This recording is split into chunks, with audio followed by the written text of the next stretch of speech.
everybody, and welcome to this episode of the I Rock Knits podcast. My name is Cori Eichelberger, and I go by I Rock Knits everywhere on the internet. And today I have another guest. This is my friend Janet Holler, and I have known Janet for years, and she is a member of my Thursday knitting group. Yep.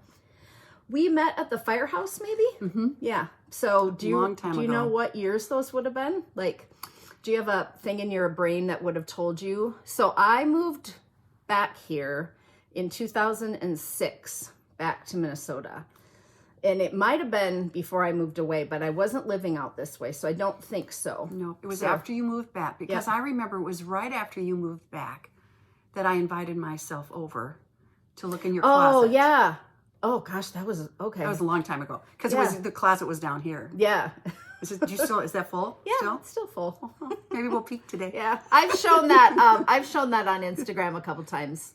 How much, where the yarn is and that kind of thing. So we met at the firehouse on Monday nights, and the firemen would not be there because it's a what do they call it? Firemen visiting the volunteer. Yes. Volunteer firehouse. But then we got kicked out eventually because they wanted to watch a show on Monday nights. Yep. Survivor or something was on. And so we couldn't, and then we went to the, didn't we go to the basement of the old library? That's where we came from. Oh, yeah. And then we went to VFW. the Chan Rec Center. And then we went to the Legion? Legion. The American Legion downstairs. And then we went to Perkins. Yes. Or, no, School of the Wise was in there too. Yeah. Yeah. We've been around. We keep getting kicked out. Yeah. Well, they closed Byerly's and they closed Perkins.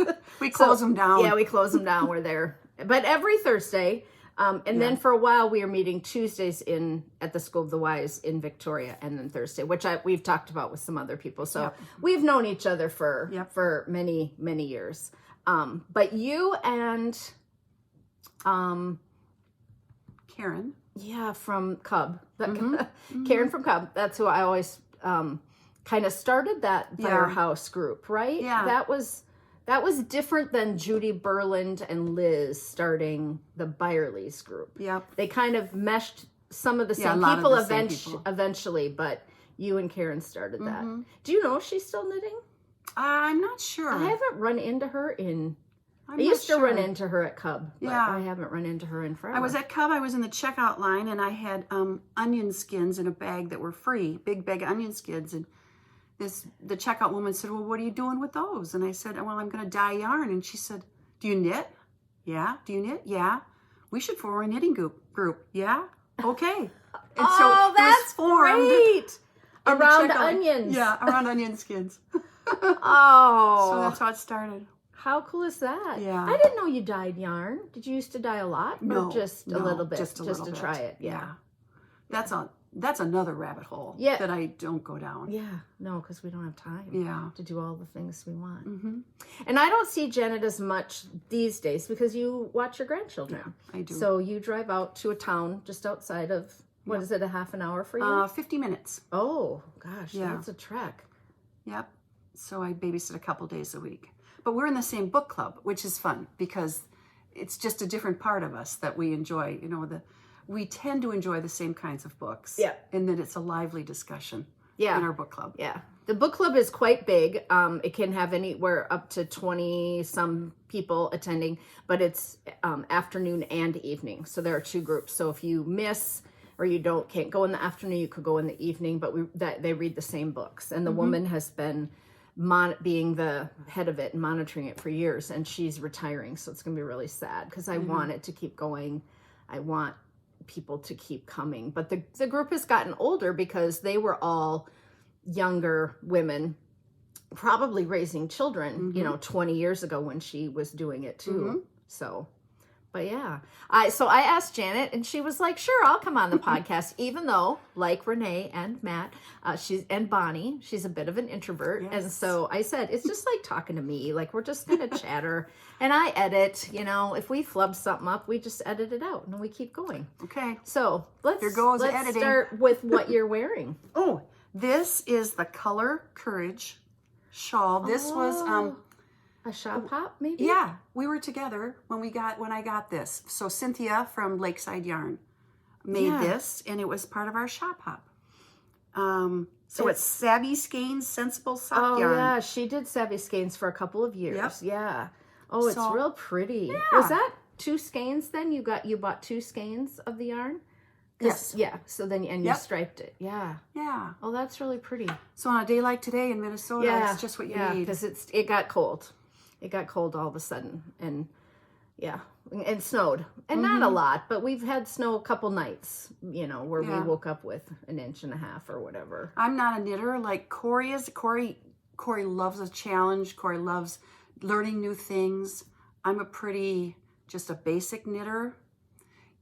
Yarn overs aren't my friend. I thought if I would knit this, I would love yarn overs when I was done. No, I did not. Yeah.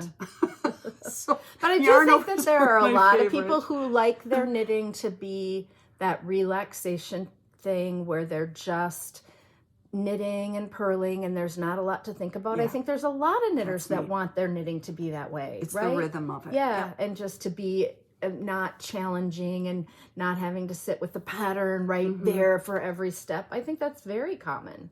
Yeah, very common. But now that yarn store has closed, that's our local yarn store. That was a good one. It was so close. You could just buzz on over if you needed a... Yeah, it was really close to both of us. So I'm missing that. For sure. The vest is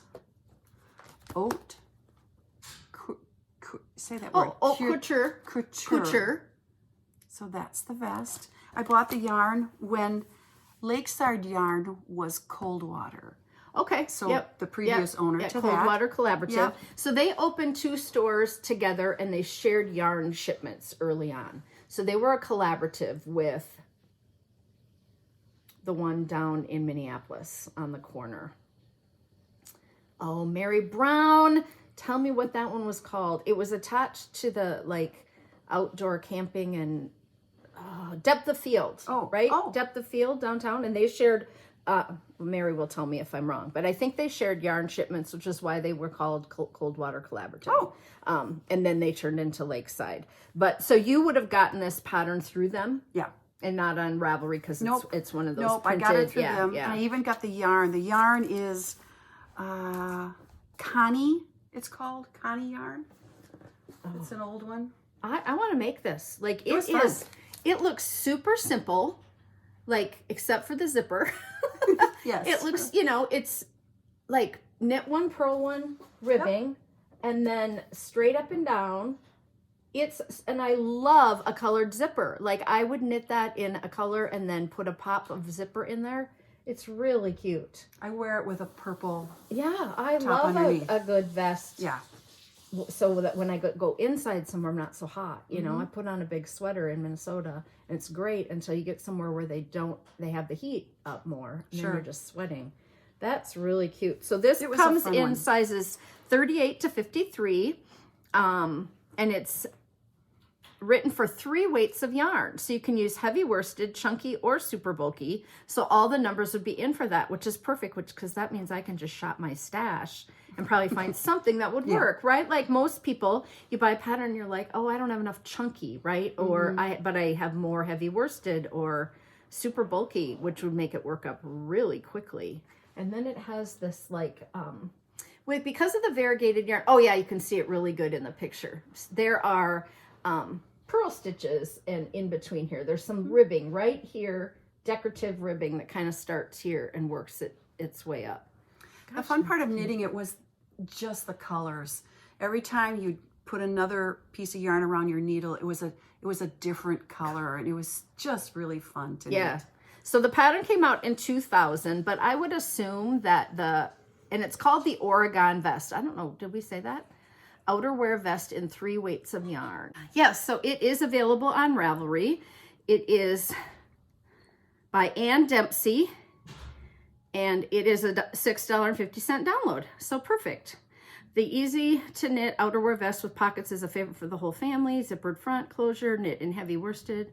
Yeah, so awesome. It's still available, and it's darn cute. It's so comfortable. I'm It's just so much tickled fun to about wear. that. So thanks for bringing that one. Yeah. What do we have next? The next one is my building block afghan. So I took a class. What's the name of the yarn shop that was in Prior Lake? With Jenny. Mm-hmm. I took a class with my 2 friends, with Sandra and Ann. It was so much fun. It was a different block a month. So it took a year to make this, and every month was a different stitch pattern and a different technique. Twisted loop. Twisted loop, yes. I would not have come up with that in my brain. I had to Google it. Okay, So I'll hold it with you. We did bobbles, we did cables, we did eyelet, and every month was just a different So did skill. you go down there every month? Yeah, yeah, we Okay. met every month. Okay. How And, fun was that? The yarn is really nice. Yeah, it's Really soft. Hikoo is the yarn. Oh yeah, she sold a lot of haiku in God, that shop. she did. It's Yeah. like butter. Yes, it's So- really soft. This is my afghan that I just loved making it because, you know, every Yeah. little square was something new and different. And do you think it probably took you the month to kind of knit it? No. Slowly, like if you worked on it, like did people fall behind knitting No. everybody could kind of keep Yeah, up doing one everybody square a kept up. month? Yep. Because that would be like a nice like thought for a next year afghan, is to right now start 1 square a month for an afghan for Christmas for next year is what I'm thinking, is like, even with your, this one's cool. These are the colors in my bedroom, so I keep it on the bed. Wow. That was a fun one. And how long ago do you think that you knit this? Because this has held up really well. Probably 5 years. Yeah, I mean, it's really like, it's not pilled or, Yeah. and it's super soft. And I bet a pretty big needle. I don't remember what it was. 10, US 10. So it went fast. Yeah, for sure. It just was fun to knit, and I love having it. So yeah, this is by Michelle of Knitpurlhunter.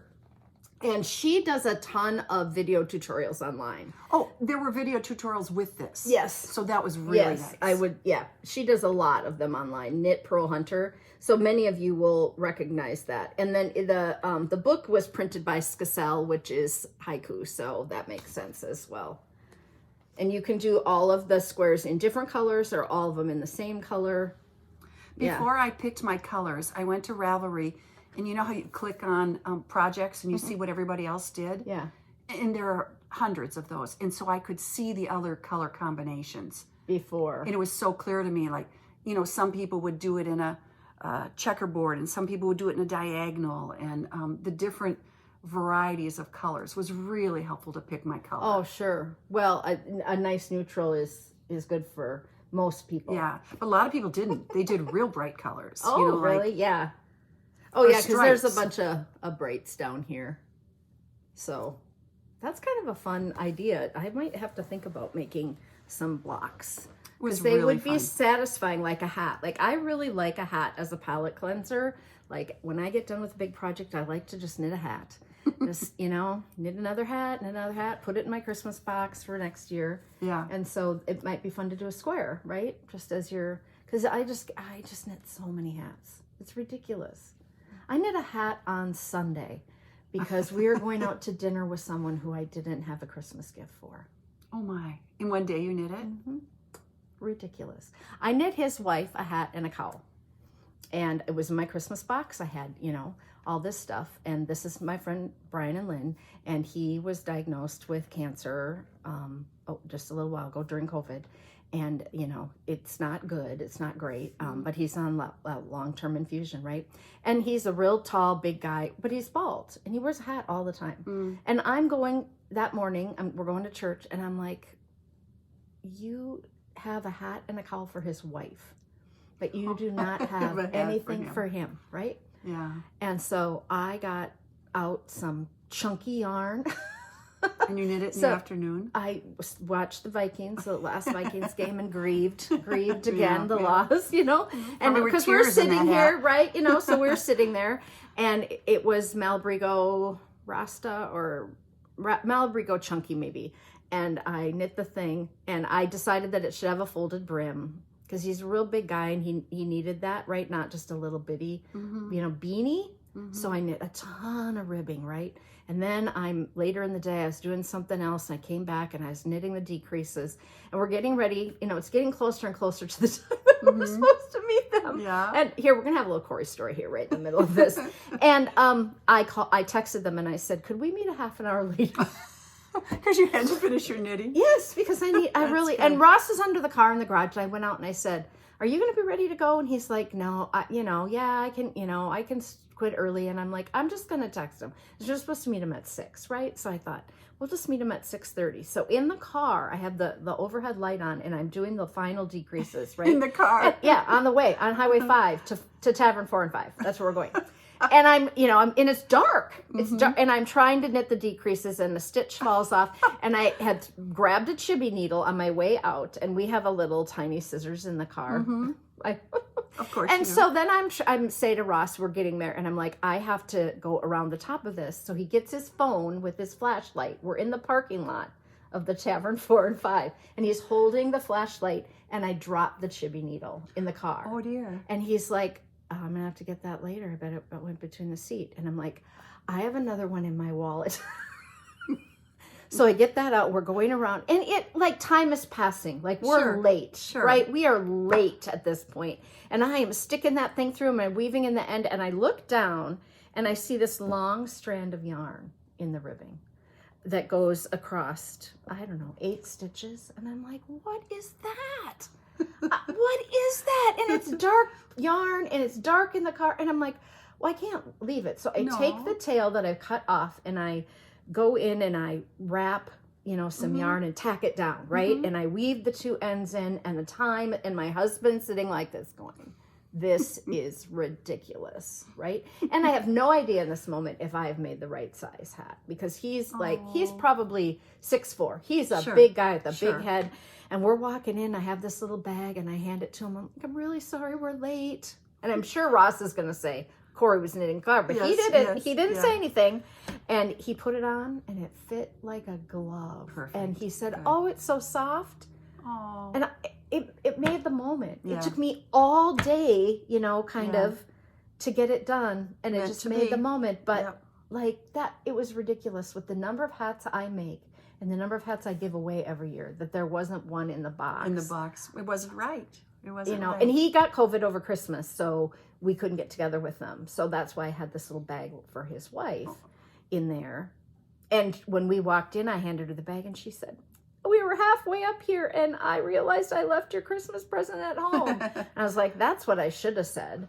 Oh, no, Brian, I left your hat at home. He needed it. No, he did. He needed it. Yeah. So I knit 3 years ago.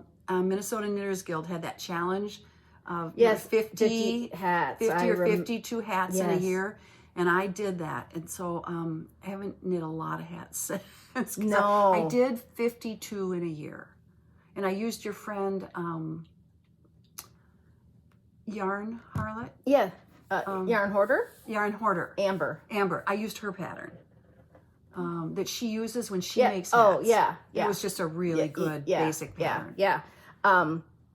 Mary Brown didn't you guys get a charm? Yeah. Or you got something for doing that? Like you got a gift or something? And because I think she did that too that year. Because it might have been her 80th birthday year, Mary's? 70th, 75th, something. It was a special birthday year, so she wanted to do something like for her birthday, for that year to kind of commemorate. So I think she knit that many of them too, because I remember we took pictures. We were at Karen Stauber's house, and we laid them all out on the table, and we took pictures with her at the end of the table for her, so she had a remembrance before. So that's good. That's how interruptions happen on this podcast. Janet, we have to tell a Cori story right smack in the middle. Oh, I have some Cori stories if you want to hear it. I do have a couple stories, but all right, next thing. Yesterday I was babysitting the grandkids, and so I went into their yarn, I went into their mitten bin, and I just pulled out some of the mittens that you've made the grandkids. So how cute is that? This is little sparklies. This one I just finished this week. My granddaughter, she's 4, and we went to their local yarn shop, which is Silver Creek Cabins in Buffalo. I love that yarn shop. Yep. She lets her come in and she let her pick her own yarn. I have a grandchild who's a Packer fan.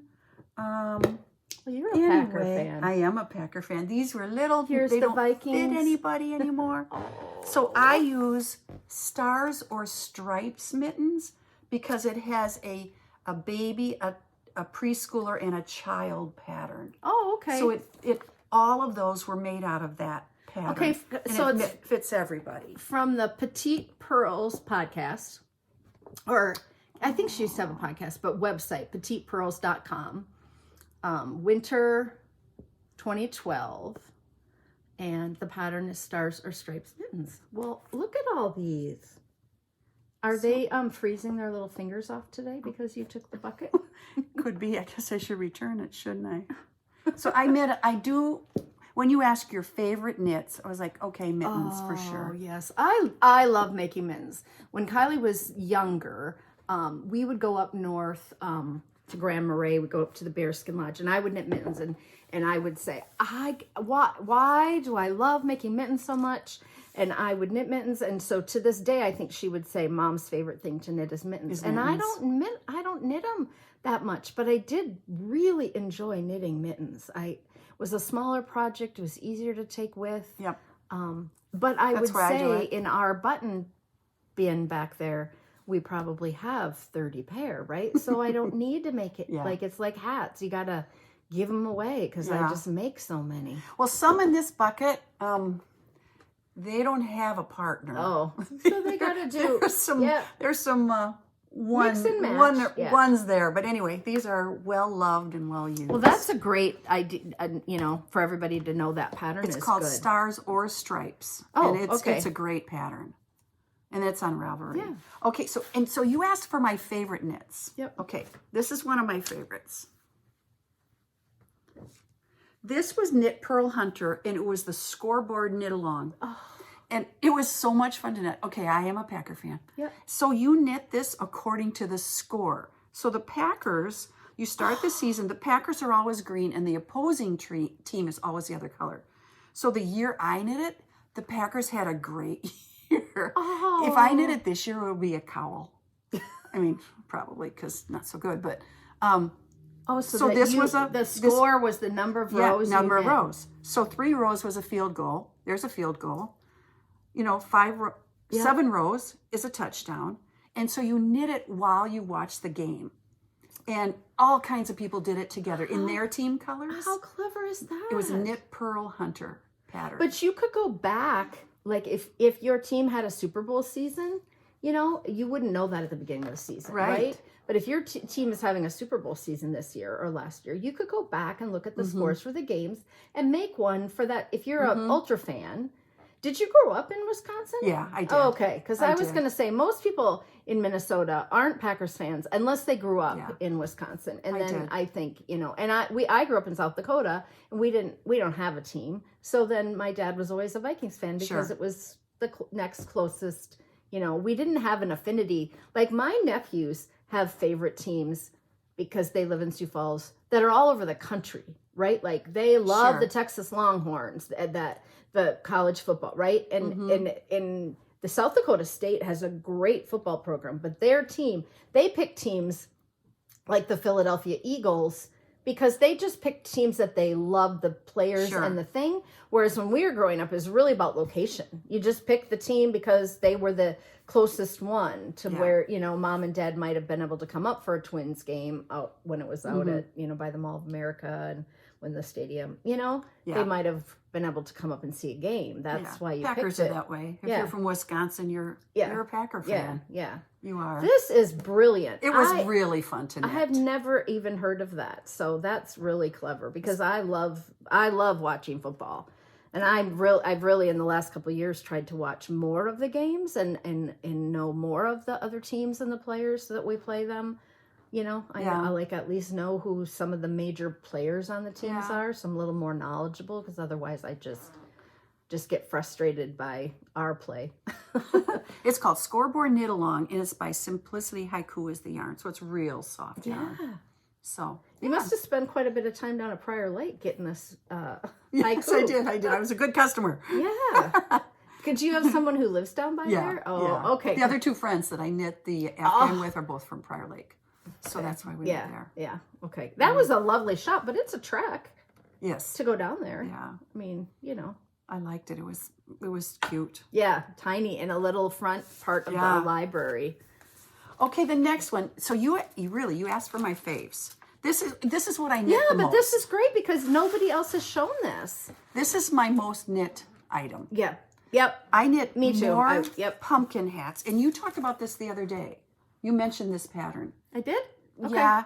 Anne Norling. Yeah. It's an old pattern, but it's still available. Yes, because I made the Anne Norling vest. That's what it was. For my 50 sweaters, vintage sweaters, which thank you to people who have been buying those because I have sold a few of them and it's lovely to be able to give that money to charity, but there are still probably 20 sweaters left over here in the boxes, but I have sold quite a few. Oh, good. And that vest sold. That it Anne did? Norling vest sold. So, yeah, because she did a lot of patterns back in the day. She did. She had a lot of. This is her best one.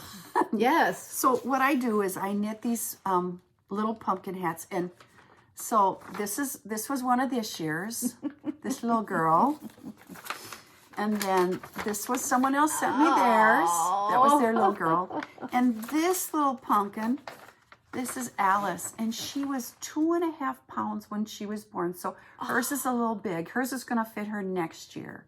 But then they send me these wonderful pictures of their babies in their hats. So how cute is that?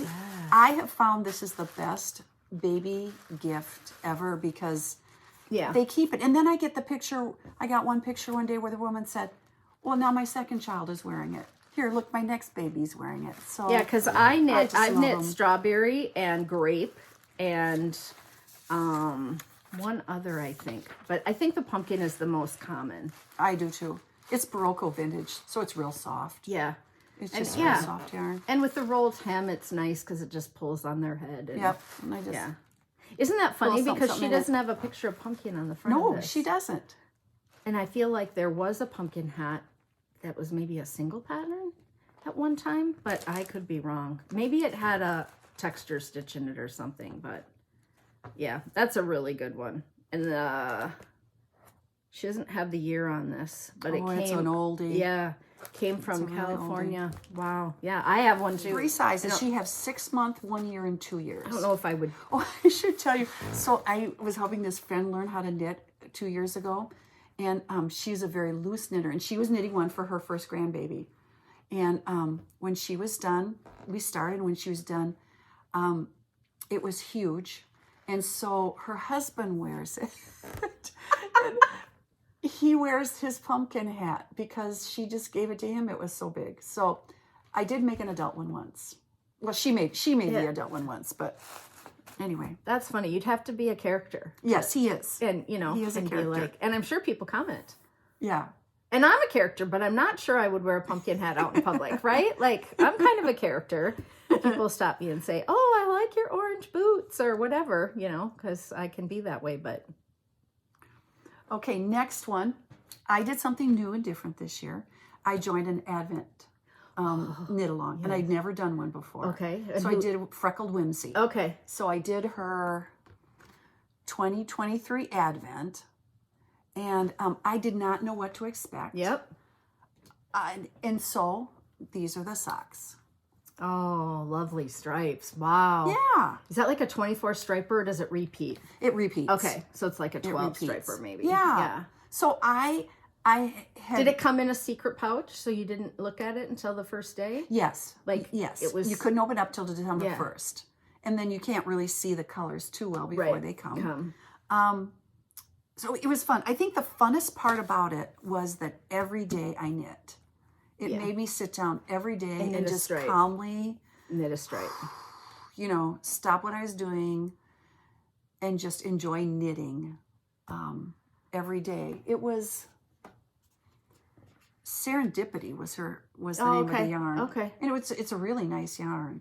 Yeah, she's very popular. I Is think she? she's very popular. I would do it again. Yeah, very fun. I bought I got an Advent from Michelle at Woolens and Nosh, and I still had last year's Advent that I haven't yet. Oh. And so I gave it to Barbara because she loves knitting socks, like loves knitting socks. And Michelle's came in a black bag with a snap in the middle. And so when you pull, they were hanging out the top. That would be fun. It was hidden. Yeah. Like she could not see. And she told really me be fun. pulling out the next and not having any clue what could be coming, because you didn't even know if it was going to be all blues or all reds or anything. That like it was neat. completely hidden in the bag. You could certainly open the bag, take them out and look, That's not right? fun. But Barbara, I gave it to Barbara and I still haven't knit the other year. This was, but I thought she would love it, and she did. She knit them, and that's neat. Her granddaughter came with her son right after Christmas and fell in love with them, and she went home with them. And Barbara was really pleased that, because she knits so many socks, This is the Crazy Sock Lady vanilla sock pattern, double points, just her basic vanilla sock, she calls it, and that's Is what it I a did heel, flap, and gusset? What kind of heel? Yep, top down. Yep, me too. So just her basic sock pattern, and she has nice tutorials. The colors too. are really fun. I thought so too. Yeah, I liked it. It's really fun. So that was my new thing I did. Oh, my next favorite knit is always my next knit. Just so you know, when you said favorites, it's like, well, it's always the next one. The next thing I'm going to knit, because you want to knit something that'll be fun. Yeah, so that makes sense. So now I'll do a Cori story, because Cori taught me a couple things. I had a yarn closet, and it was full of yarn, and my husband's not watching, so I can confess. It was just full of yarn, and it was chaotic. And I would open up that closet and go, oh, oof, I don't know. And so that's why I invited myself over to Cori's, and I said, well, how do you organize all your yarn? So she graciously invited me over and showed me that part, at least the closet down here, was bins. And in the bins, she had the yarn and the pattern.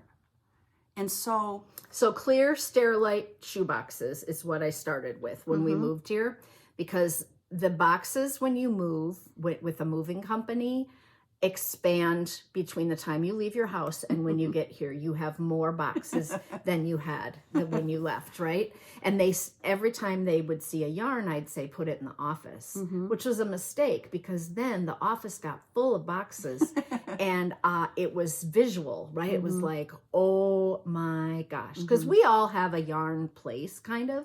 But then you have a basket, and then you have a project bag, and I have a whole tree, and it all came out. So I went to Target probably 4 times buying those Sterilite boxes back in the day. I think they were $1, right? Yep. But I go back and get more and go back and get more and started organizing. And that's how I did it at first. So the way Cori did it was, this whole closet was bins of yarn and a pattern. So when I looked in her closet, it was a bin of projects and a bin of ideas. So I went home and redid mine, not all of it, but the middle chunk of it, so that then when I looked into my closet, I was excited, because like, oh, I remember that. Oh, I want to do that. Oh, that I bought this for this. And that really turned me around. Instead of having just this overwhelming closet of yarn, I had a closet of exciting projects to do. Yes. And that, in my mind, it was a real nice switch. To how I do think people keep all their fingering in one bin, or they keep all their worsted in one big bin, right? But then you don't see what's on the bottom. Every time you open it, you see what's on top, right? And then you're like, oh, it's the same old yarn I always look at. And so for me, seeing it on the ends and I always buy more than one skein. This is all I have for One Skein Wonders.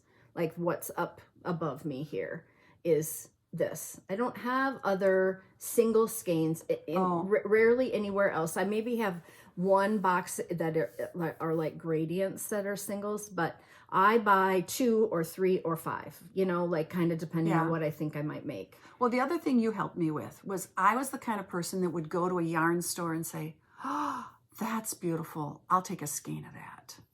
And then I would come home because I loved yarn. Yeah. And I loved how beautiful it was, but I had nothing in mind. So I would just buy a skein or 2 skeins. And then I would get home. And then when I would look at my patterns, Yeah. it wasn't Not enough. And they didn't carry it, or, Yeah. it was a real miss. I was just buying yarn. Yeah. And so you suggested to me that when you go to yarn shops, you have a notebook I do. of your patterns that you Wanna are knit. thinking of, that you want to knit. Yeah. So that when you see a yarn, you say, oh, well, here, I want to knit this. I need so much yarn. Let me buy the yarn for this. You put it in the bin, and you are set to go for your next one. And that helped me a lot too, to come shopping for yarn with patterns in hand. I will often print out the pattern page on Ravelry if there's something I really like. So like you can just right click on your thing and get the pattern, just the part of the front page of the pattern. And then that became a giant pile of things I might not want to knit somewhere. They're probably in my queue too, because I usually try to keep them in my queue. But yeah, so then I could just, before I went somewhere, grab a few, right? Just grab a stack so that I wouldn't randomly be, this is pretty, but don't know how much I need. That's what I was doing. And that doesn't go so well. And I think we're a little different here in Minnesota because we have 14 yarn stores. There's a yarn store so close all the time that we have a tendency to be able to go to them more often than other people, right? Like I think other people that have to really drive or don't have one at all. And so we may, and we're in a cold climate, but we may buy more yarn than other people that don't have the access that we have. True. Because we could, back in the day, we could get to like 3 yarn stores within, Well, and we have yarn over every year, and we have the Shepherd's Harvest and the shop hop, and so we have all these things where you can go out, you can get a lot of yarn. Yes, a lot. And if you don't have that, you would maybe not be so willy-nilly about buying, because you'd be going to the store for project knits, maybe. I don't know. I just, and to me that makes sense that I'm in yarn stores a ton, and like I kind of have to have a rule that if I'm teaching, I can't buy, because if I buy while I'm there, then I don't go home with a paycheck, right? Sure. And I don't make that much when I teach, but if I'm buying every time I go in a yarn store because I see something, plus now when I'm in a yarn store, the stuff that I'm drawn to, I already own. Yeah. Right? Like I'll go over and I'll be like, this is glorious Malabrigo orange. I own it. Right? Like, or something like that. Glazed carrot, right? Or whatever. Well, I used your new system in my next. When Cori says bring your favorite knits, my favorite knit is really the next knit. Yeah. And so, because you're gonna make the anniversary. Yeah, I'm gonna make this one. This is another one from Coldwater Creek, and this was for the shop hop, wasn't it? Yep, I've knit it. Oh, you have? I have it in my other room. Yep. Oh, you have the kit. You have the stuff. Yeah, so I got the yarn to go with the pattern. And then I put it in the bin. So I'm catching on here, you guys. Yep. It works. My next one, I just went to the bin, took out the bin. I got my next pattern ready to go. Yeah. I have everything for it. Yep. So this is the next one is my... Yeah, this is like a poncho with one side a little more open than the other side. It's just a ton of stockinette, but it's on the bias a little bit, so it drapes really well. This is the thing I take when we go on vacation, when we go somewhere, because I can throw, mine is kind of a purpley maroon. I'll put a picture up because I'm sure I have one on Ravelry. And it has some shimmer in it. Mine has some shine. I don't know if it's silk yarn and a little mohair. I don't know what my kit was. I think maybe my kit was Shibui back in the day, or I bought Shibui from her. I don't remember her having Shibui, but whatever. Yeah, so that's what mine is. And I throw it over a dress or a shirt or a pair of pants or whatever. And then if it's cool or warm, like I just remember I have worn it. I have pictures of me in New York City several times wearing it to Broadway, because when we lived on the East Coast, we went up to New York a couple of times and to Washington D.C. And then I have pictures of me here wearing it out to different things. So it is that piece that was very versatile. Well, that's I just what I wore figure it a this lot. will be. A lot, yeah. This color Yeah. will be. What color do you think that is? Well, gray. Or gray? Beige. Taupe. Gray. Well, what, Isn't that the yeah, new color? what do they Beige is the call new it? color. What do they call it? I bet that's a number. That's a number, but this one might have a color. I didn't see the color on it. Yeah, no, color 8. So who knows? I'm wearing color 8. But yeah, color 8. But yeah, it'll be very versatile. It'll Yes. go with Yes, it will. lots And that's of things. what I wanted. And that's fun to knit. It goes pretty quick, even though the needles are probably pretty small. Let me think. Oh no, pretty big because you're holding it double, size 9. This is my next knit. This is one of my very favorite knits. I sorta knit it. Like sorta. So my sister was teaching school in Scotland, and my mom and dad and I went over, and we went to the St. Andrew woolen mills. Okay. And they had these wonderful kits, and they knit the top part, and we knit the rest of it. You bought the kit, and this part came ready-made. Well, so we bought 3. One for my sister in red, one for my mom in blue, and one for me in white. I knit mine right away, and I wore mine till there was nothing left. There were just shreds left. Mine, I wore out. My sister still has hers, and my mom gave me hers. So this is the one my mom knit. So I knit one just like this, only mine was white, and then this was all in reds. Oh, I loved it so much. What a cool idea. Oh, it was so much fun. Because you have to buy so many yarns Yep. to do this too. Mhm. Like you have to have, and I know they're 50-gram skeins mostly, but you have to have multiple, probably 6 or more colors. So it makes it more affordable to just get I wonder if they still do that. I don't think so. I checked. I don't think Oh, so. okay. So we knit them, and when I miss my mom, I put this on, and it's like she's hugging me. So when I miss her, I will wear her sweaters that she knit. I have, I think, 3 of them. And Oh, I will how wear, neat is that? I wear her sweaters when I just want to feel like she's hugging me, and this is one of them. And when would this have been that you went to Oh Scotland? boy. Long time ago? Yeah, long time ago. 30 years? Yeah. Like that? Okay. Oh, 40. Okay. Well, Yeah. no, like, Yeah. we can say, oh, long time was 20, right? Or Yeah. more. Yeah. So you would have been very young. Yes. You were very young when you went. Yes. So this was a very Okay, maybe ambitious 50. project for an 8-year-old. That's right. That's right. When I started knitting in 4th grade. Anyway, this is my sort of knit. It is one of my favorite knits because we did it together. And so your mom and your sister both knit as well. My sister didn't knit much. My mom knit a lot. Okay. And Yeah. did your grandmother knit? Yes. Like her mother? And my Is that- cousins knit. Oh, okay. Okay. My cousins would knit. Okay.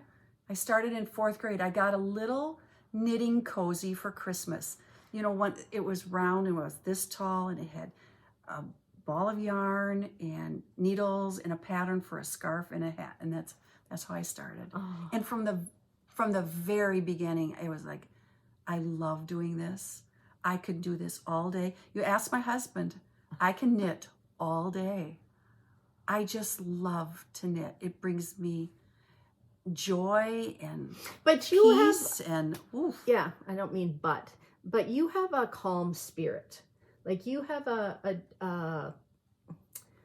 not calm, gentle. There's like you care about people, and you're very Thank you. kind. Like I would say to people, she is just the nicest. Like you are, right? Like that's what I'd say to people. And so I can see that you would be able to sit in that quiet, in that stillness. Does that make sense? Like Absolutely. like you would be able to sit in that. I struggle to sit in the quiet and the stillness. I am like 20 minutes of stockinette.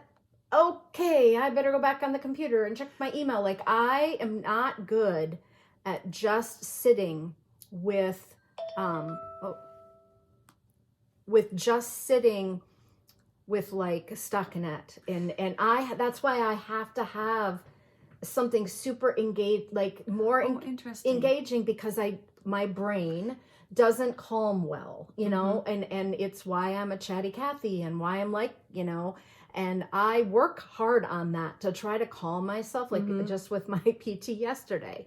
You know, there was an accident on 494 and I was late and I was frustrated, and I go in there and I'm telling her, and she said, you know, she's like, okay, we're going to lay you down. Yeah. You know, you need to like, because you're kind of in fight or flight when it's snowing like that. Yeah. And, you know, and that lady that was in the ditch, and her pickup was like in 3 different pieces, right? Like she's having a much worse day than me, right? Like in the moment I was like, Cori, this is not your fault. This is not your body's fault. Don't you know, try not to. Right. That's what my PT always tells me. You know, and of course every single car that went by had to look, because it was sure a single car accident. One policeman had arrived, and she must have hit, and then her car must have turned around and hit the other backside, and it was a newer pickup truck, and she was standing there, so she was okay. She was okay. But it, you know, and I thought, your appointment, you're late, it's snowing, you know, like let go. You got to kind of let go of the moment.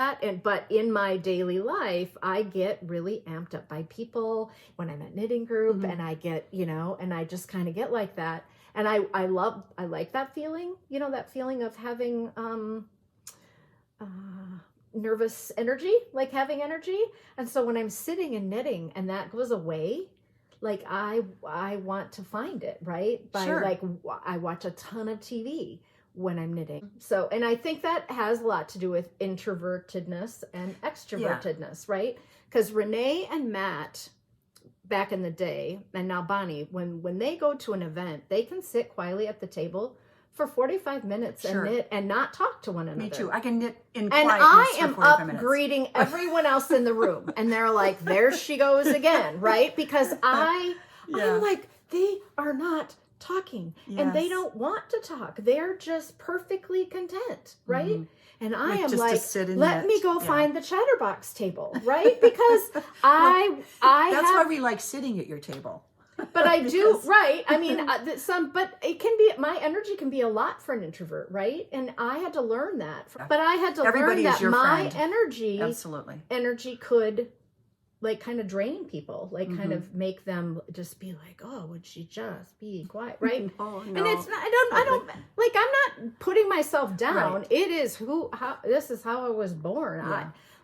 There are times when I would like to, you know, be able to control it a little better. Does knitting calm you?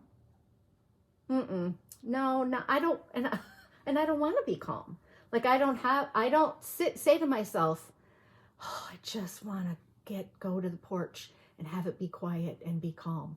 That is not like at night. That's the way I knit. Right. Like, and that'd be interesting. That's what we'll use for our prize this week for people to say, to generate, fun. To generate a question around, do you enjoy knitting in a quiet space with nothing going on around you and more meditative, or do you like to have an audiobook or the TV or people around you, you know, because I think that'd be a great question, and I can draw from that. So use the word, we could use the word knitting. We could just use the word knitting because not everybody would comment with that word. So we can use the word knitting, you know. So like last night I watched the second part of Fool Me Once. It's that Harlan Coben, that author Harlan Coben writes murder mysteries, and it's a new Netflix series, right? Okay. Well, it was 12 o'clock, 12:30, and I was like, well, I may as well stay up and finish it, right? Yeah. So it's 1:30, 2 o'clock, and I'm finishing the whole series. And I was spending time on my phone and my computer. I was ordering some stuff too, but like it's a TV. I'm engaging my brain. I'm not doing calm. Yeah. You know, I'm just not. And we've talked about this probably a lot before, but I think that you have that sense of just being gentle and introverted and calmer. Yeah. And that's how they do too. Some of the other people in our group. We don't have a lot of extroverts in our group. No, we do not. Like there's a lot of people that can sit there quietly. And sometimes we do. Except if I'm there. Okay, you have one more thing to share with all of us. I do have one more thing. Okay, so we knit every week together. And because, see, I'm the introvert, sometimes I listen. And so Cori hasn't seen this. No, I haven't, but I know it's coming. These are quotes from our knitting group. I have 9 quotes that I heard at our knitting group. And I think she'll know who said these. Okay. Number 1. Oh, should I have counted? She said it so sweetly. It was just such a sweet comment. Should I have counted? And the answer was yes. Yes. Okay. Number 2. I have enough yarn. I need nothing. We all said. Yes. In tandem. Yes. But that was Matt that time. Oh. Then number 3. Oh, this will be kind of close. The 4th one, the 3rd time's the charm. You said that.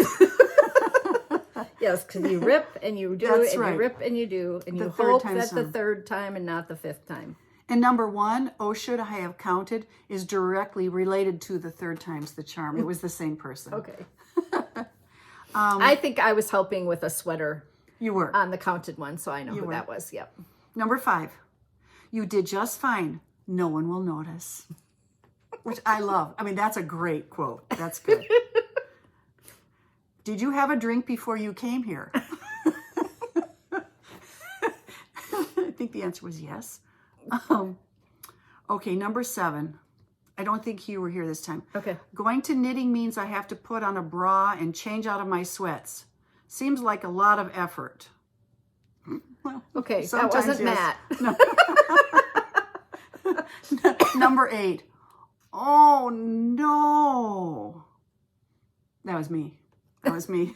Sometimes, well, it seems like pretty frequently, you're at knitting group and you're knitting along and you end up taking out what you knit at the beginning of the knit group because we do get to talking and we don't pay any attention. So frequently somebody's just kind of helping someone else rip out because we've talked and laughed and Happens all the time. Yeah, it You does. go to knitting, you knit for two hours, but we eat. Everybody usually has lunch. Not everybody eats, but most of the time. And then you go home and then you sit down and you're like, oh, I screwed this up. And then you rip out what you knit. So that's why it's really nice to have a knitting project for knitting a group. simple one. Yeah. Yeah. Okay, number 9. Okay. I don't know what I'm going to do with this, but it's so pretty. That was Jan. She bought some beautiful yarn. She didn't know what she just was enjoying the yarn. Oh, and It was there's just an introvert beautiful, too in our beautiful group. yarn. She's an amazing knitter. Yes. Jan. And But she she just was- knits with beautiful, that makes sense to me now because she picks really pretty yarns. It's not my palette at all. She's done some test knitting for me. She has, but there are things that I see her wear that I think, oh, I would wear that. Like I like what she... It was just she an knit. appreciation of a beautiful I don't know yarn. what I'm And gonna do I with it. don't know what I'm going to do with it, but it sure is pretty. Those are great.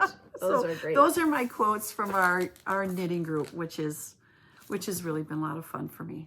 Well, I really appreciate you taking the time to This drive was out fun. to my house and Yeah. set this up. And I told you, it's kind of just like talking to It me. is. Wasn't and too bad. You don't see the camera, and your face isn't beat red, and you didn't embarrass yourself, right?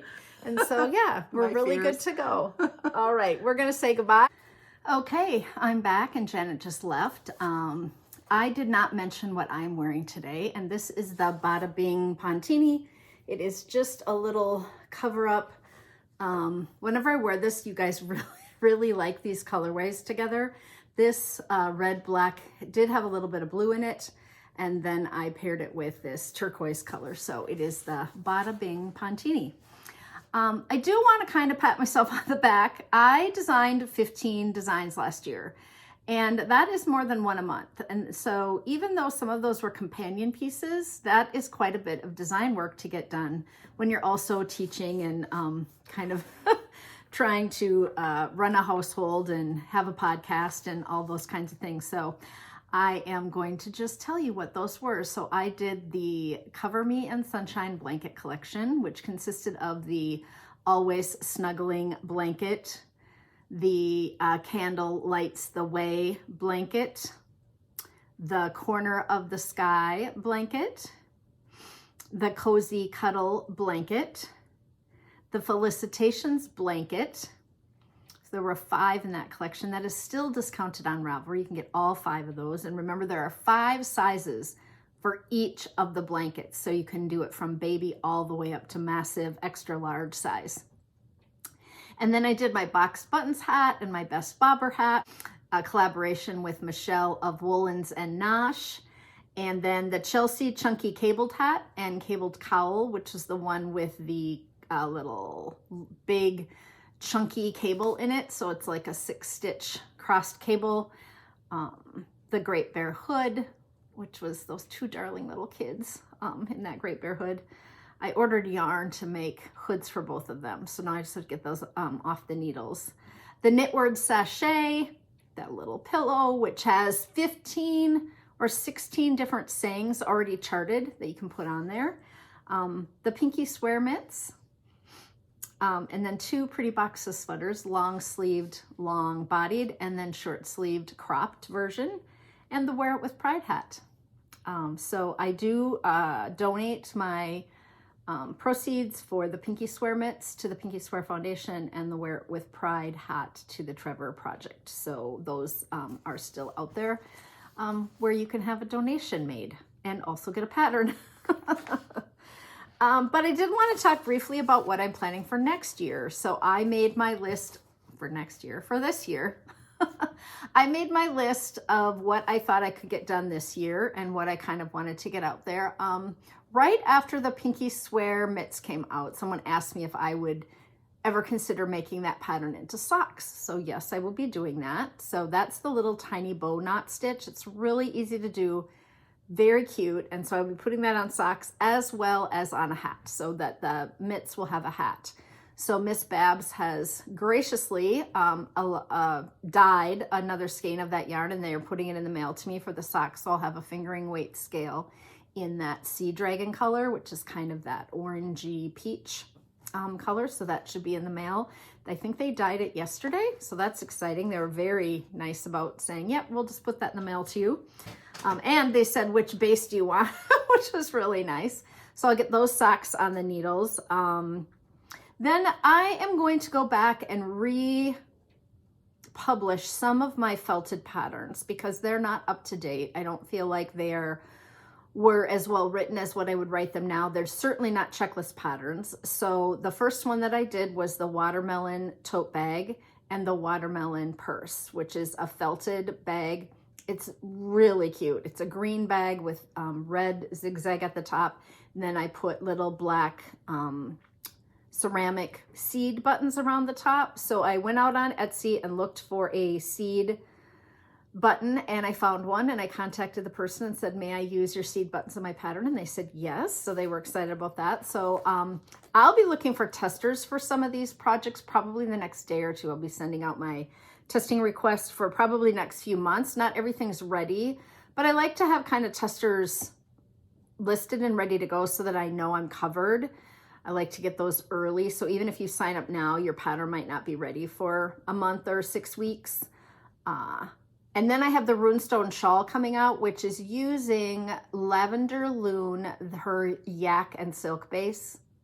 It is glorious. And then I asked her if she had yarn available that my testers could use if they chose to, because it's beautiful yarn. It's just really nice. And she said yes. So she has some in the shop, and she's going to send me a hot pink colorway. And this is kind of a gray base, so it tones everything down a little bit, but it's beautiful. If you're interested in buying those 2 skeins of yarn and want to knit the Runestone Shawl, it's an end-to-end kind of long crescent shape, textured stitches with 1 cable. It's turning out really pretty. I really like it. So, and that pattern is written and going to tech edit. So the watermelon bags have gone to tech edit. And then she is regrading 3 of my older patterns to up the high end of sizes for me because I didn't go up to 60 inches because at the time when I was writing the patterns, most people I thought were going up to like 50, 52, some 54, but I didn't go to 62. So I'm adding those sizes. I'm just paying her, and I don't know that those patterns will sell because they're not new, hot right now patterns, but I want all of my patterns to be size inclusive for everyone. So yeah, I've got quite a bit of designs. I have probably 4 hats that I'm gonna do. One's a chevron hat based on my puppy, Chevy. One is a hat with beads. I have a cowl, an interesting kind of chunky cowl design. So I've been really working hard getting patterns written and ready to go and ordering yarns and getting yarns and all those kinds of things. So if you are on my tester list, you can look out for those to come out, that call to come out in the neck. I've written the email, I just haven't sent it. What have I been watching? Oh, so much, because I didn't say anything about what I was watching on the last podcast, which was the 50 vintage sweaters. I did not know how that podcast would be received at all because it was pretty quirky. I recorded it ahead of time. Some of those designs were really out there, but you guys really were kind and, gracious and telling me that you really enjoyed seeing them. And it reminded so many of you of things that you had knit in the past. So that was really fun. Kylie did take home 14 of those sweaters, and I haven't heard back from her whether or not she's going to wear them all. And I think I have sold 6 or 7, but I'd really like to sell the rest of them. So if there are any of those sweaters that you're interested in purchasing or you want to know the sizing on them, please be in touch and let me know, because I would really like to not just dump those at a Goodwill where they may get thrown away.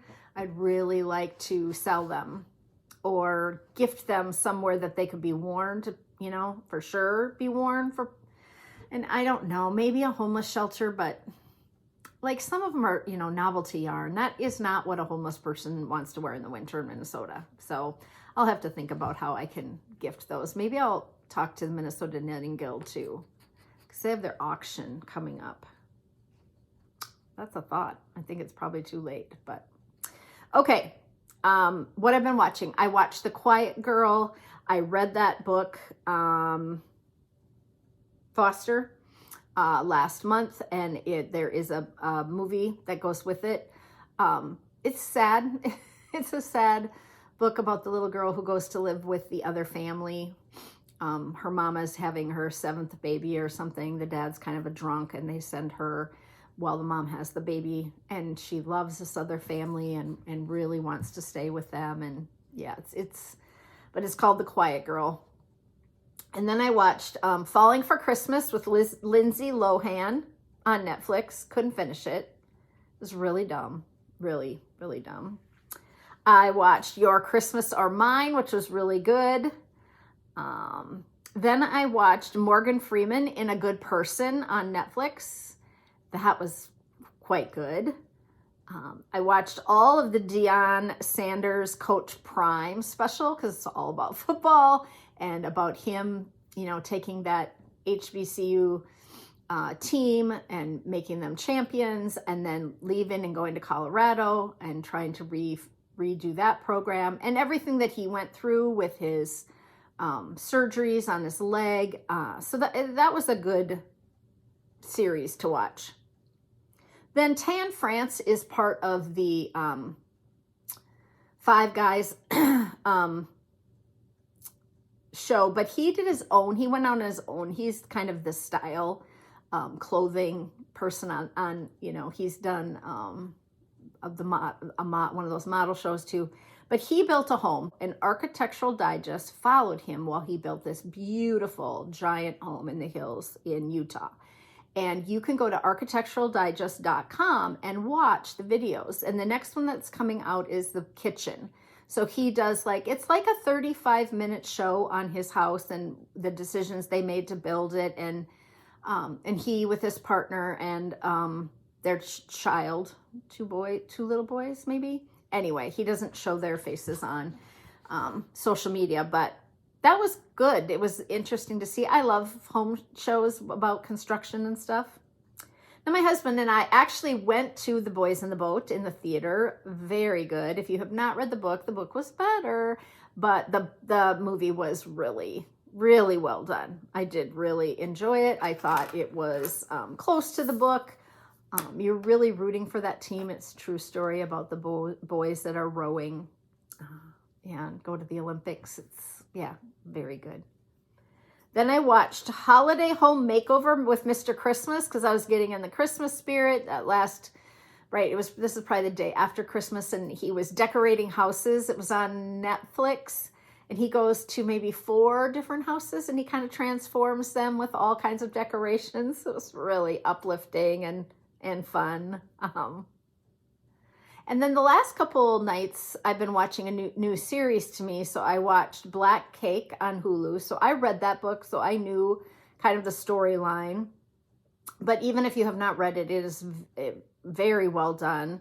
It is on Hulu. I had to purchase Disney Plus for $13.99 for 1 month to watch the 7 episodes of Black Cake. And then now I'll watch a bunch of stuff that's on Disney Plus quickly before the end of the month, and then I'll cancel.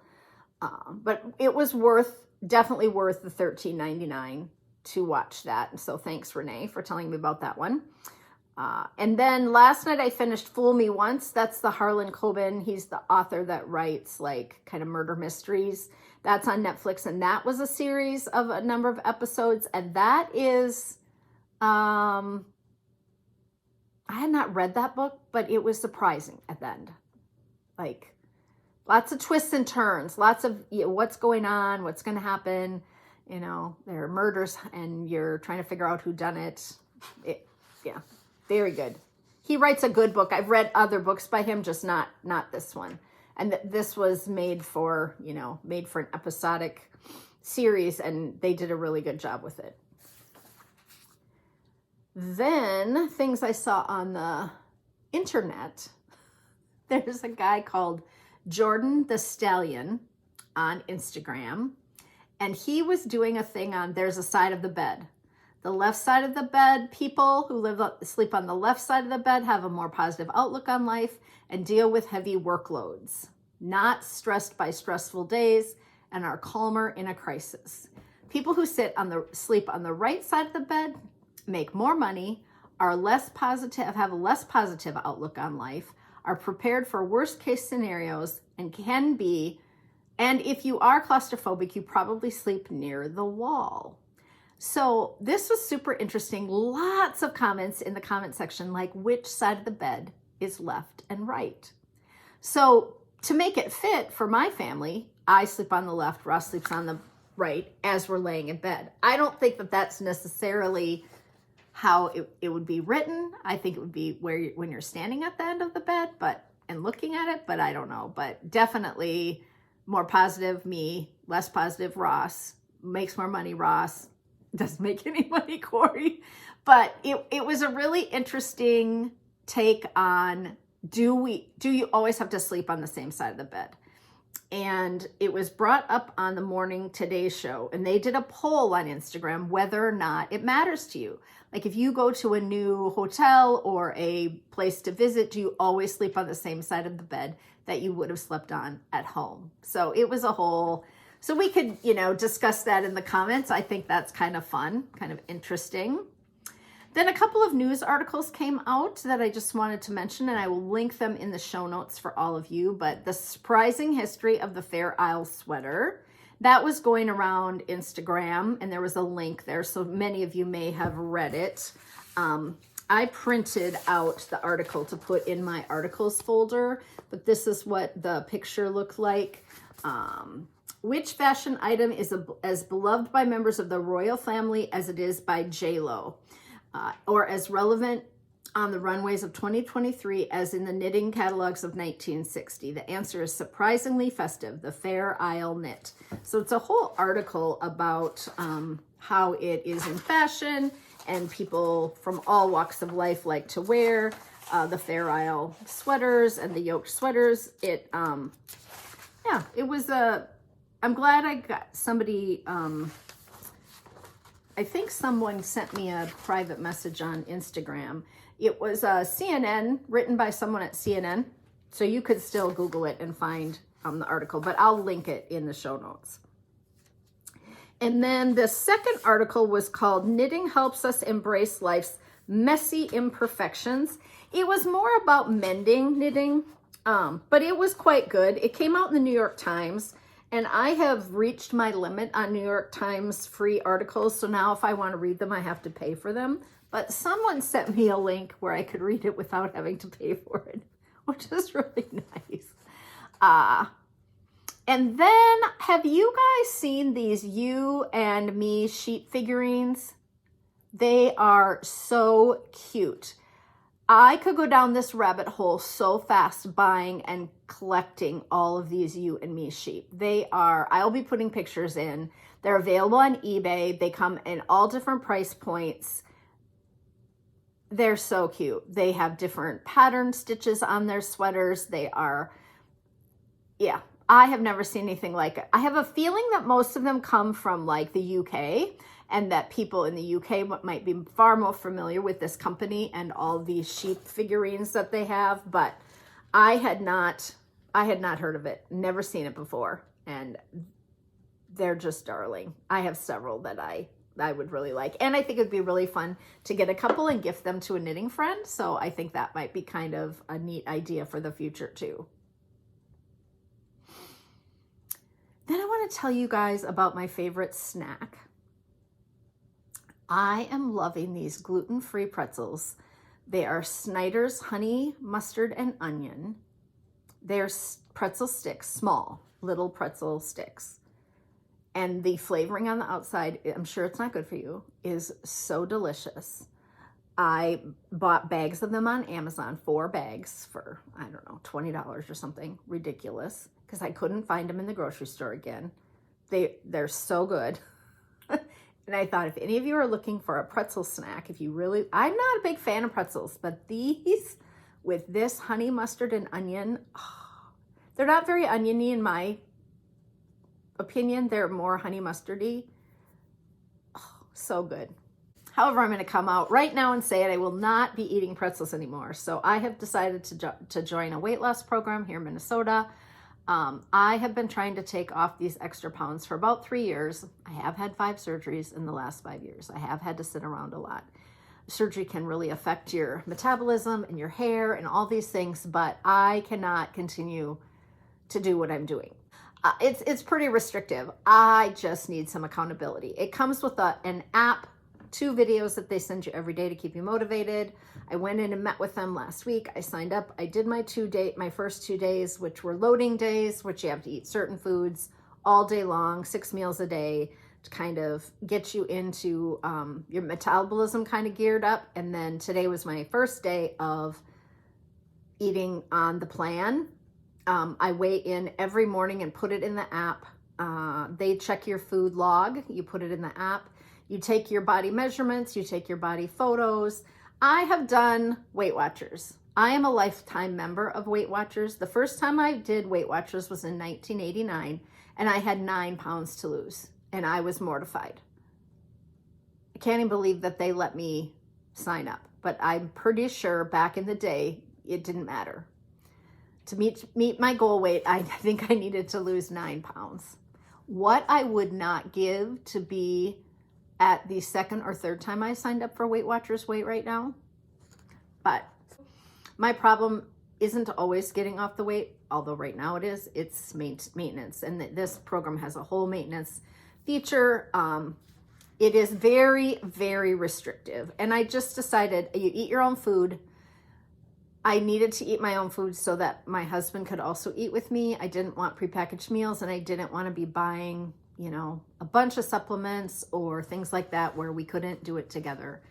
And I can go out to eat and eat, 4 ounces of protein and 4 ounces of vegetables. And we do like to go out to eat. And then the berries. The fruit is all berries. It's not any of the sugar fruits, which are the only fruits I love, right? Grapes, cantaloupe, watermelon, pineapple. Sugar, sugar, sugar, sugar. I just fill my day with sugar. And then I eat sugar at night because I have a treat, a piece of candy, or 2 pieces of candy or 3 pieces of chocolate. Yeah, I just needed to get on something. And I've been telling my husband for a year that I was going to do this once I got all of my orthopedic stuff out of the way. So it's 60 days all in, and then you see what you lose, and then you go on maintenance for a short period of time, and then you rework the program again if you even have more that you want to lose. I just want to be accountable. I'm telling everyone in my life. If that is going to bother you, me talking about on the podcast, like talking about weight loss or talking about my journey, then will you let me know, like in a private, nice way, like that's, triggering for me? Because maybe I shouldn't talk about it. For people who don't want to lose weight, are like all into body positivity and being who you are, I'm for that too. For me, this is kind of my journey. So I certainly don't want to offend anyone. But yeah, I started today and I'm looking at what I'm going to have for supper, and I'm kind of excited. Okay. So no pretzels. That went all the way back around too. I won't be eating those pretzels for a while. I want to share a snippet in here of Cori's stories about a group of girls that I did a talent show with when I was in high school. So the other day I was listening to some music and this song came on, and it's called The Umbrella Song by Donnie and Marie Osmond. And it just brought up all these memories. And it was not a popular song. And I went and looked it up, and I found the song and I downloaded it on my phone so I could have it, because it just brought up this time when there was a talent show at our high school and we dressed up as puppets. And we had puppeteers that tied strings onto our wrists and our legs. And my girlfriend Lisa and I was the boy and she was the girl. And I would rent a tux because I had short hair back then. And we did this. And then we drew puppet lines and big eyes. And she was a poor little girl and I was a wealthy boy. And we fell in love. And I can still remember all the lyrics, and I had this little briefcase and I would move like a puppet and then she would sweep. And then this umbrella, so we had 2 puppeteers up behind us. Then they put this umbrella down, and then we did the whole song, and we did like 3.5 minutes, and it really should have been like a 1.5 minute segment.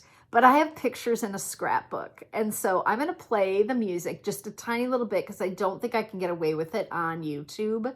I don't think it's probably in the public domain, but I'm going to check and see because I don't want to get, well, they can tag me for copyright. I don't care. That just means that I don't make my 50 cents for this podcast from YouTube this month. And then I'll put the pictures in. So I just thought it just brought up such a memory over the holidays. So then I told my mom and dad, I said, do you remember? And then we went around and we did it at old folks' homes and we did it at elementary schools. Like we did this little thing and there was no talent involved. Like other than the idea, the concept was cute and clever. And I went as a puppet for a number of years for Halloween, but we didn't sing it ourselves. We just did the little skit. So it's really cute. We called it Puppet Love. A friend at knitting 2 weeks ago told a story, and I'm going to share it with you guys because it was so funny. So this woman in my knitting group is, I'm going to call her Kay. That's not her real name. But Kay has a friend, and her husband is ill, I think. But it was his birthday coming up, and she wanted to send them a gift for Christmas. And so, but his birthday was before Christmas, and so she ordered a hummingbird cake. Have you heard of this? She just raved about this hummingbird cake. It's delicious, moist. So hummingbird cake is an easy, sweet taste of the tropics with banana, pineapple, toasted pecans, and the best cream cheese frosting. Make this recipe for dessert today. So this is what, oh gosh, this is what that cake looks like. Okay, so she decided that for Christmas, she wanted to send this to this couple. So she called this bakery. It was very expensive to get the cake made and to have it shipped, but she decided whatever, she was all in. And she sent this cake, and instead of it arriving, there was a mix-up. It did not arrive on Christmas. It arrived on this guy's birthday.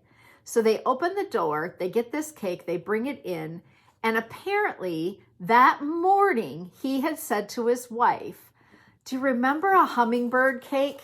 I just love a hummingbird cake. And it was his birthday. And his wife was like, I can't make you a hummingbird cake in a moment here. And so they unwrapped this delivery, and it was a hummingbird cake. And he was like, I can't believe that we had just talked about this and this hummingbird cake arrived. And it wasn't supposed to arrive that way. And the woman turned and she said, I want a Range Rover. I want a Range Rover. And I thought it was so cute. It was such a cute story that this, even though it was the wrong day, he was so excited that he got a hummingbird cake. And she was so glad that she had had it sent to them and that they received it. And then they called and told her this story about how it arrived on the wrong day. So that was really quite a neat little story she told. So I borrowed it. I told her, I'm going to tell that story on the podcast. Range Rover. Right before Christmas, my dad's brother had passed away, and he had been ill. He was on hospice. He had had cancer for a while. My parents had seen him and spoke with him at his home in October, but then he passed. And so we had this funeral the Tuesday before Christmas. And one of his grandsons spoke at the funeral, and he had Grandpa Schmidt, my dad's fiddle, his violin, still after all these years, because Harley would have been the oldest boy. My dad would have been the youngest boy. So Harley, his boy's grandpa, had this violin, and then they laid it out afterwards. So I went and took a picture of it, and they had a big old bass that he used to play. So I was just mesmerized by the fact that, I knew my grandfather played the fiddle, and I needle pointed an old grandpa playing the fiddle back in the day. I should call my mom and see if I don't think that's up on the wall, but it might be in the basement on the wall. This beautiful needlepoint I had done of an old man wearing a hat playing a violin for my dad. And then here comes this violin, and it's in the case, and it's in terrible shape. Like, they took it in to see if they could get fixed and how much it would cost. It was probably 100 years old, right? So yeah, it was just really neat to see. I don't know if any of you have old instruments in your family that have passed down from years to, generations to generation, but if you do, let me know.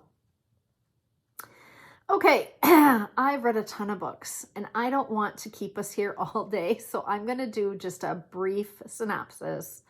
And then if you follow me on Instagram, you can go over there, because I always put up a listing of the books that I read each time, so that if you want to screenshot it and you don't have to sit and write them down, that would be probably a lot faster. So I read The 12 Dogs of Christmas by Susan Wiggs. It was so good. These rescued dogs get trapped in a snowstorm. They're being taken from Texas. I really like Susan Wiggs. I read this I listened to it around the Christmas time. It was really good. Then I read Managing Expectations by Minnie Driver. I really liked Minnie Driver as an actress back in the day. She was one of my favorite people if a movie came out or whatever. So she went to acting school and was the only one in her class that didn't have an agent at the end of the acting classes when she graduated. And then she gets discovered in like a muddy field in the middle of England, and then rises to just sudden fame with her in 1990. So it's basically just her telling of the story. Then I read Flight by Lynn Stager Strong. This is about a family whose mother passes away, and they come home right before Christmas, and there are like couples, and they have to decide what to do with all the family things and the family home, and the one sister needs the house and the other siblings want to sell it. Yeah. Then I listened to two different short kind of what do you call it? Animated versions of where they have multiple characters and they record a story. So I listened to I Capture the Castle by Dodie Smith, and that was in 2 sections, 2 like hour-and-a-half sections where actors are literally being recorded doing the voices. And yeah, that was good. Very interesting. I'd not listened to books like that before. And then I listened to A Long Walk to Water, which is a story about 1985 Sudan and how these boys run away and they're walking for days and days, and then they finally get to a encampment, and like this boy spends 15 years in one of these encampments before he finally gets to the US. So this is 2 people telling the story. It goes back and forth. It's like a dual narrative, and they're telling the story of his walk and his journey on how he finally gets to Canada and then what happens to him. So that was enlightening. Like, I didn't know as much about that. Like, I know about the Lost Boys of Sudan, but this was more his telling of the story. Then I listened to The Lost Dogs, and this is Michael Vick's Dogs and Their Tale of Rescue and Redemption. I didn't know a lot about the Michael Vick situation after it splashed onto the news. Like, I didn't follow it. And so this is the first couple chapters do tell about some of the horrific things that happened to these dogs, but it's heart-wrenching, but it's not super graphic. They don't like glorify it in any way.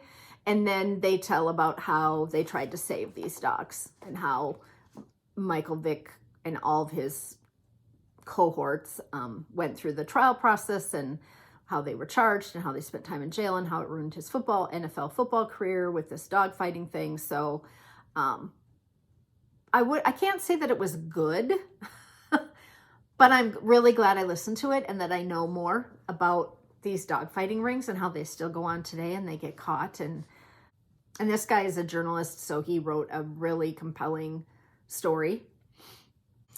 Then I started my year out with an Kristen Ashley book, The Sweet Dreams, 25 hours long. So good. One of my best books last year was by Kristen Ashley. I really enjoyed this again. It is spicy, but the backstory, the story is just wonderful. This woman gets divorced and she goes on a cross-country trip to try to find where she wants to set up her new life. And she ends up in this small town named Carnal and gets a job at the local bar and is living in the hotel, and then meets the townspeople and meets the owner of the bar, but also becomes a real part of this town. And there are just multiple stories that happen during these books, and I love listening. I just think that they're really well written as far as like depths of story and characters go. You care about the people in the town. You care about the characters. There are interesting characters. So if you haven't read a Kristen Ashley, I would recommend it. I would assume it's a really big book because it's a 25-hour story. And then I listened to The Woman in Me, which is the Britney Spears story. I really wanted more information on what happened to her with that whole executiveship and all of that happened. And it tells that whole story in her words. She is telling her story of how she was mistreated. And it is shocking to me that in America, her father could do that to her and take millions and millions and millions of dollars and control everything that she did, what she ate, where she went, who she saw, for years. And then he dumped her in treatment a couple of times and dumped her in a mental health facility once. And if you read what happened to her and how she was sexualized as such a young child, you can see maybe why she would have shaved her head and then they thought she was going crazy. But it was just a defiant statement to the world that, hey, don't look at me this way. Like, I shouldn't be a sexual object to all of you. It was really a different take on kind of what we know, stardom and the paparazzi who absolutely drove her to distraction by herself, and then with her 2 little boys, kind of like the whole Princess Diana situation. I mean, I don't think any of us would like someone following us all day, every single day, everywhere we went. So that was quite good. Then the last one I read is for next month's book club. It's called The Seed Keeper, and it is about an indigenous family. This young girl is growing up with her father, Ray, and one day he doesn't come back. And but he has told her stories and stories and stories about the plants and the stars and the origins of the Dakota people. And then she gets sent to another town to live with a foster family, and things don't go super well, but she has these seeds and she wants to have a garden, and it is a story of her life, and it is set in Minnesota. It has a lot of Minnesota locations and connections and things that, you know, I enjoyed reading about. I think it will be an interesting book for discussion next month at book club. So yeah, just a ton of books this month. Let's do the giveaways. I have several. I'll do them quite quickly here so we can wrap this up. I have 2 project bags to give away. The first project bag is this mitten one. It is so cute. It's got little birds and little mittens. It's a very wintry, and that is going to Rose Limke 8736. So congratulations, Rose. I might have your address, Rose. I'm not sure if I do or not. And then the second bag is this one. It is a sea themed bag, and that one was made by my friend Matt, and that is going to Rita Wood 3323. Rita, you might have won a prize before too. I'm not absolutely certain, so we'll have to see about that. But send me your address to Cori at iRockKnits.com. And I will put these in the mail to you as soon as I get that. Please send me your first and last name so I remember, so I have it all together in one place in your email with your address. And then I did the 3-month giveaway, the 3-month winner for asking questions. And I didn't do a question this time, but I should look to see if I had one. So I will go take a look at that right now. But the winner of the 3 questions for the 3 months of October, November, and December is Nurse Nerl. And Nurse Nerl, you are getting this prize package, which is a sheet from when I was in Waterville, Maine this summer, because she gave me so many of those. A little sticker that says time to unwind. A little project pouch or notions pouch that says I've got needles and I know how to use them. Inside the project pouch is a tape measure and a small ruler. And then you're also getting one of the 2 little stoppers, needle stoppers that help to push a long shawl up with explanation of how to use it. The video, I've shown that on the podcast, but if you haven't seen it. And then I have 4 beautiful little mini skeins here, a blue, a red, a pink, and a kind of a multicolored one. So yeah, that's all going out to Nurse Nerl for asking a question of the month. And I have a book here by Margaret Radcliffe, who I talked about when I was doing my 50 sweaters. I sat down and read this whole thing. This was sent by a podcast viewer to give away. And it is a wonderful book by Margaret Radcliffe. And it is going to Michelle Palmer. So Michelle, get in touch and I will put this in the mail to you. And on that particular giveaway was the 50 Sweaters podcast. So I had talked about her, and then we did a giveaway that said, I finished. Because I thought most people would turn that on and be like, nah, I don't want to watch her talk about 50 sweaters. And then you did. So many of you did. I think like some of you comment and you don't use the words because you don't want to win the prize. But I think there were like 64 of you that said, I finished. And some of you said, of course I finished, which is really cute. I have got some more teaching gigs out there. So I'm teaching for the Dallas Hand Knitters Guild again in February. I taught for them last week. It went really well. They were a super fun group, really fun group of women. They laughed at some of my jokes. They asked questions. They seemed to have a good time. I only have an hour, and so I try to kind of go through something quickly. We did Cori's 2-color cast on and the Vickel braid. And then next month we're doing Latvian braids, and that is through the Dallas Hand Knitters Guild. Some of them are there in the building watching it on TV screens, and then some people are zooming in. I don't really know how they have that set up, but it's kind of neat. Then in March, I am teaching at Northfield Yarn on a Sunday afternoon, Christina hat and beading. And then Tuesdays in March, I'm teaching beginning knitting at the Chanhassen Rec Center. I'm teaching at the Yarn Fest in Loveland, Colorado from April 10th to the 13th. And from July 1st to August 3rd, I'm teaching Yarn Fest in Lancaster, Pennsylvania. So 2 Yarn Fests. Then I just booked another one where I'm teaching at the Norwood Library Fixing Mistakes in March. So if you are local to me and you've been waiting for that Fixing Mistakes class, you'll have to get right on the website for the library because that's a limited number of students.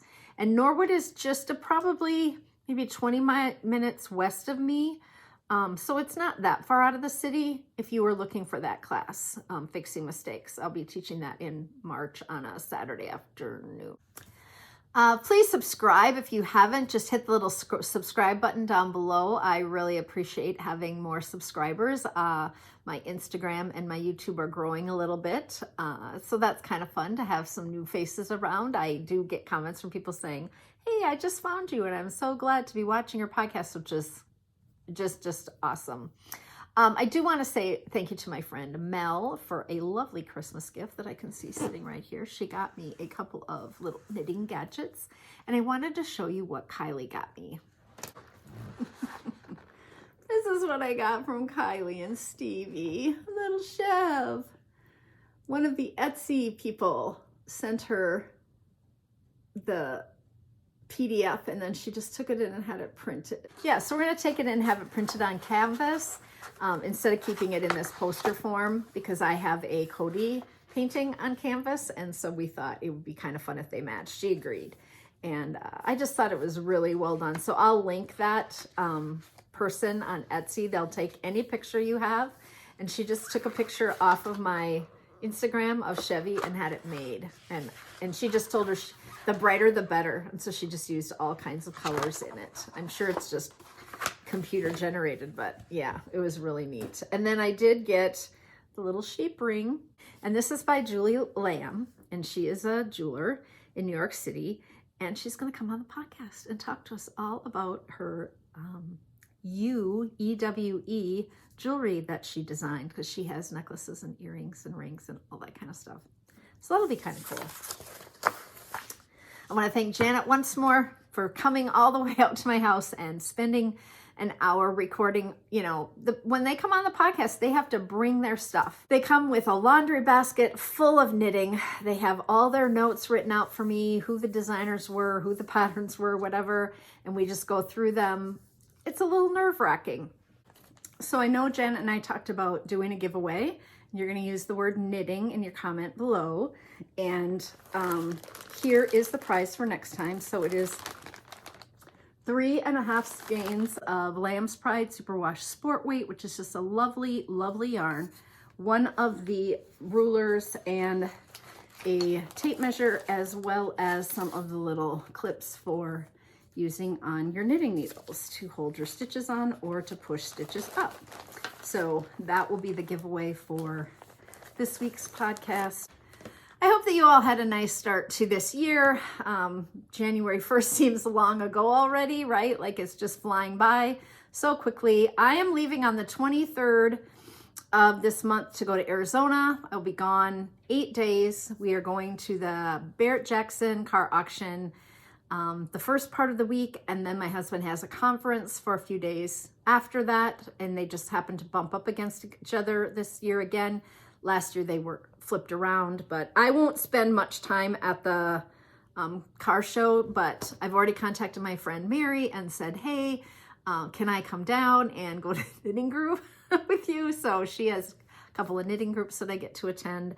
I'll do some walking outside. I will just enjoy being in some warm weather. I think that will be just lovely, although we're still in the desert, so it's not hot. I'm really looking forward to it, but I land on Wednesday, and on Thursday I leave for sweater camp. I really, really need prayers that I don't get sick between one and the other, which is what happened last year. I got COVID because that man on the plane was sitting next to us, and he has hood pulled down, and he was just coughing and sweating and just sicker than sick. So we're going to try to be prepared this year. We're going to look at the people around us and we're going to wear masks, N95 masks. And I just really want to go to sweater camp, and it just happens that this bumps right up against it. So I'm really hoping that I don't get a cold or flu or COVID or anything, one between the other. So say a little prayer for me so that I can go to sweater camp this year. Not have to cancel again. You're not going to believe what I did. I recorded that whole podcast episode of my half, and I completely forgot to talk about the sweater that I had on the mannequin. It was like right here. And so I thought, oh, I'll do it tomorrow, which was a dumb thing to say because I really didn't want to get all dressed up today to put this on, but I finished my 4th ranunculus and I really like it. I'm really pleased with how it turned out. It's knit with that same yarn that I knit the gold one in, and I also have enough yarn to make 2 more. Although I think I'll do a different yoke now that I know this pattern a little bit better.